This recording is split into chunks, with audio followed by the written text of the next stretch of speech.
Bien, nosotros continuamos con más información en nuestra edición matinal, precisamente para dar paso a nuestra segunda entrevistada del día de hoy. Se trata de Fabiola Muñoz, ella es exministra del Ambiente y está ya en conexión con nosotros en Contigo TV. Un gusto saludarle, buenos días, ¿cómo está? Buenos días, muchas gracias por la oportunidad. Bien, mucho se habla del fenómeno El Niño. Quisiéramos conversar precisamente de este tema con usted, a qué nos enfrentamos, qué tan preparados estamos. Bueno, efectivamente ya se ha anunciado el fenómeno del niño global y esto es parte de todo el proceso que el planeta está viviendo con el tema de cambio climático también, ¿no? Claramente, nunca estamos suficientemente bien preparados para cosas que son poco predecibles y ese es un tema en el que tenemos que insistir, todo el tema de la prevención. Por eso los simulacros, las capacitaciones son tan importantes porque pueden ayudar a salvar vidas y nos vamos a enfrentar a fenómenos cada vez más complejos.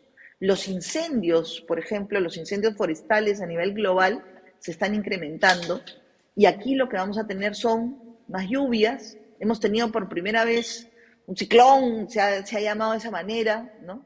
Y realmente lo que vamos a ver es cada vez menos predictibilidad en los fenómenos climáticos. Y esto afecta la agricultura, afecta la disponibilidad de agua, ¿no? De los recursos en general. Entonces, eso va a afectar la economía también. Y tenemos que entender esa relación importante entre economía y clima. Y tenemos que ser cada uno de nosotros más eficientes en el uso de los recursos. Si antes teníamos que tener cuidado con el agua, hoy día tenemos que tener el doble de cuidado con el agua. Ahora, ¿se puede hablar entonces de peligro inminente, así como ha sido catalogado en el mundo, acá en el país? Bueno, claramente van a haber zonas muy afectadas, ¿no? Y hay que tomar todas las previsiones del caso. Y es preferible tomar previsiones y que de repente no sea tan fuerte como se esperaba, a no tomarlas o decir, subestimar la situación y finalmente tener un problema mayor. Pero hay cosas que son claves, que son críticas, ¿no? Por ejemplo, hace unos meses atrás yo veía un noticiero en el cual algunas familias, si no me equivoco, en la ciudad de Lambayeque, se quejaban porque tenían hacía 40 días una zona inundada de una tubería de aguas residuales que había colapsado y finalmente tú veías todas las calles, ¿no? Llenas de agua emposada en unas condiciones tremendas. Imaginemos que a eso se sume una lluvia excesiva y esa agua emposada empiece a diluirse en un lugar aún mayor. Ese tipo de cosas no podemos permitir que sucedan. Hay que solucionarle el problema a estas familias y tomar las medidas preventivas para que si hubiera una lluvia excesiva en esta zona, no afecte, por ejemplo, estas composturas o estos arreglos que se han hecho y estas familias no vuelvan a pasar por esa situación. Tenemos muchas zonas en las cuales tenemos, por ejemplo, un hueco en una pista, pero si hay una lluvia excesiva, ese hueco se va a convertir en un hueco enorme y va a afectar aún más la infraestructura pública. La otra cosa que tenemos que decir en líneas generales es que al Estado, a las personas que pagamos impuestos, lo hacemos y el Estado debe invertir esos recursos de manera adecuada. Y no es precisamente reponer cuando hay un paro y se malogra infraestructura pública y el Estado tiene que reponer esa infraestructura, eso no es un uso eficiente de los recursos del Estado. Tenemos que invertir, por ejemplo, en obras que permitan tener canales, ¿no? Infraestructura para manejar el agua, el excedente de agua, alcantarillas adecuadas. Todo ese tipo de obras deberían ser priorizadas con los municipios. O sea, hay un trabajo, se puede generar empleo, por ejemplo, vinculándonos al tema preventivo. para estar mejor preparados. Entonces eso es un círculo virtuoso si realmente entendemos el rol de la inversión para prevenir los efectos de temas como estos. Ahora, hablamos del deber ser, exministra. Le pregunto, ¿esa es la realidad actual? ¿Qué tan distante pudiera, digamos, verse de lo que ocurre? Porque si bien es cierto, y también quisiera traer, digamos, acá a la conversación esa situación, lo que es la inestabilidad política. Hemos visto cambios de ministros, hemos visto cambios de presidente, en fin, todo eso no afecta sin duda alguna lo que vendría siendo esta gestión, incluso desde el Ministerio del Ambiente y, en fin, todos los ministerios y los entes públicos que tengan que ver con un resultado también final en torno a este análisis, a este llamado a la prevención al que usted hace referencia? Miren, las crisis en los países, en el político, por supuesto que afectan. O sea, constantes cambios de ministros, viceministros, por supuesto que afectan. En nuestro país, en este momento, estamos en un momento de mayor estabilidad de lo que teníamos hace un año, ¿no? Por esa razón, es nuestro deber como ciudadanos y ciudadanas cuidar la estabilidad del país. Y eso implica hacer lo que nos corresponde desde la posición en la que nos encontremos.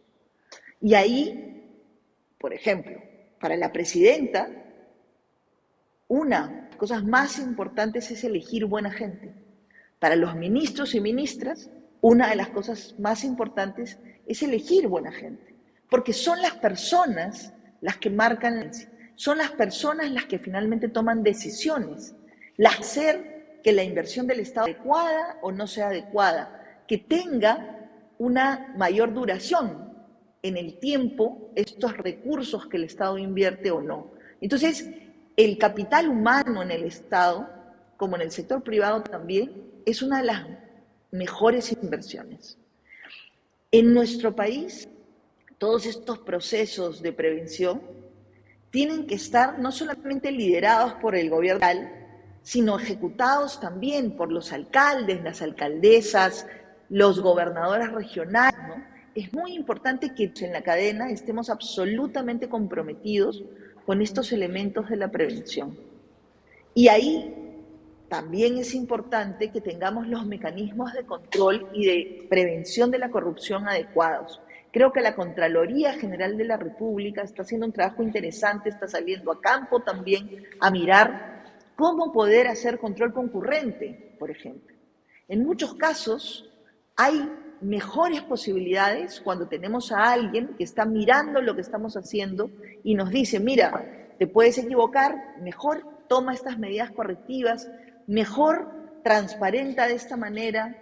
Ese tipo de cosas son importantes en el Estado. Y hoy más que nunca tenemos que trabajar en equipo. La estabilidad política es algo sumamente valioso. Y eso, por ejemplo, debe hacer que, ojalá, que no suceda como todos los años sucede, que para julio todo el mundo está esperando y clamando por cambio de ministros. Esos cambios constantes al país no lo ayudan. Si tienes un buen ministro, si tienes una buena ministra, que continúe. No porque sea 28 de julio tenemos que esperar cambios. Entonces es muy importante la continuidad de estos procesos. Tienen que ser procesos para el país de corto, mediano, pero también de largo plazo. Y un ministro que no se va a durar un mes, 3 meses o 6 meses, no puede pensar en el largo plazo.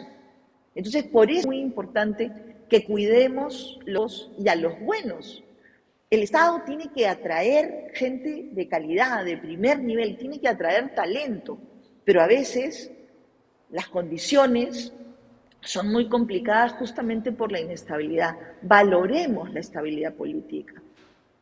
Ahora, exministra, ¿se puede decir que aprendimos la lección? ¿No se ha aprendido la lección? Porque ya son muchos años de estos problemas. Usted lo decía también hace poco, bueno, es lo que mayor estabilidad, de lo que se puede hablar, hablando de estabilidad, entre comillas, es lo que tenemos ahora. Pero también la corrupción es otro punto clave a combatir en todo este tema. Miren, yo creo que no hemos aprendido la lección en varios campos, ¿no? La pandemia, por ejemplo, nos enseñó la importancia de poder tener un ambiente saludable. Hemos visto fenómenos que no veíamos antes y, sin embargo, estamos regresando a la misma cantidad de emisiones o más de las que teníamos antes de pandemia. No hemos priorizado, como podríamos hacerlo, todo el tema de infraestructura de ciclovías, un sistema de transporte que nos permita realmente articular transporte público con ciclovías, ese tipo de cosas, darle seguridad a la gente para que pueda usar una bicicleta, son medidas que parecen no tan importantes, pero realmente sí lo son. O el tema del trabajo remoto, ¿no? Yo veo con cierta preocupación que estamos regresando al trabajo presencial al 100% en algunos lugares, cuando en realidad podríamos hacer trabajo remoto en muchas de las cosas que realmente se podrían hacer desde lejos. Y las personas podrían pasar menos tiempo en el tráfico, más tiempo con sus familias. Ese tipo de cosas hay que valorarlas y llegar a un equilibrio. Es cierto que para ciertas cosas la presencialidad es imprescindible, pero hay otras muchas que sí podríamos hacer de manera remota. Entonces creo que ahí también hay lecciones que no hemos terminado de aprender. Y por otro lado, todo el tema de manejo de residuos. Es una de las cosas que yo siempre insistiré. Habíamos avanzado un poquito con el tema de la reducción del plástico de un solo uso, sin embargo, con la pandemia hubo un exceso de uso de plástico de un solo uso. Entonces, tenemos esa oportunidad de repensar ahora algunas cosas y promover, por ejemplo, el uso y la generación de empleo que esté vinculada a la utilización de productos biodegradables, ¿no? Yo he visitado algunas comunidades que están produciendo platos de hoja de bijao, platos descartables. ¿Por qué no difundir este tipo de cosas y generar más empleo vinculados a temas verdes? Hay oportunidades y hay lecciones que todavía podemos poner en práctica. Una oportunidad, de hecho, de cambio también, ¿no? Para el mismo ser humano. Es importante reflexionar también en torno a lo que estamos haciendo y a qué se puede hacer también. Muchísimas gracias, exministra Fabiola Muñoz, por estar con nosotros hoy en nuestra edición matinal. Muchas gracias a ustedes por la oportunidad.